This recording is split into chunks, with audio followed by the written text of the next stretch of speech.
ഇന്നലെ നടന്ന ഇംഗ്ലണ്ടും പാകിസ്ഥാനും തമ്മിലുള്ള 2020 സീരീസിലെ രണ്ടാമത്തെ മത്സരത്തിൽ ഇംഗ്ലണ്ട് 23 റൺസിനാണ് പാകിസ്ഥാനെ തോൽപ്പിച്ചത്. എഡ്ജ്ബാസ്റ്റണിൽ ടോസ് നഷ്ടപ്പെട്ട് ആദ്യം ബാറ്റിംഗിനിറങ്ങിയ ഇംഗ്ലണ്ട് 20 ഓവറിൽ 7 വിക്കറ്റ് നഷ്ടത്തിൽ 153 റൺസാണ് സ്കോർ ചെയ്തത്. ക്യാപ്റ്റൻ ജോസ് ബട്ട്ലറാണ് അതിലെ പകുതി റൺസും സ്കോർ ചെയ്തത്. 51 ബോളിൽ 84 റൺസാണ് അദ്ദേഹം എടുത്തത്.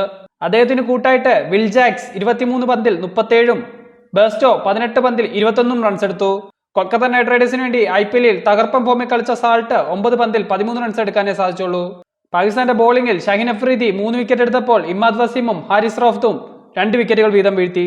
പാകിസ്ഥാന്റെ മറുപടി ബാറ്റിംഗ് 19.2 ഓവറിൽ 160 അവസാനിച്ചു.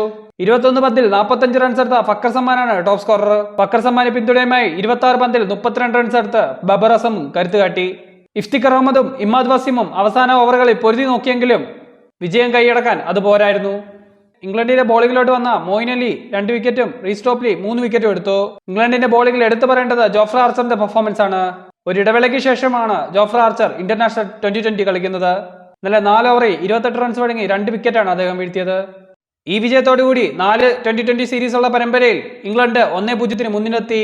ആദ്യത്തെ 2020 മത്സരം മഴ മൂലം ഉപേക്ഷിച്ചിരുന്നു.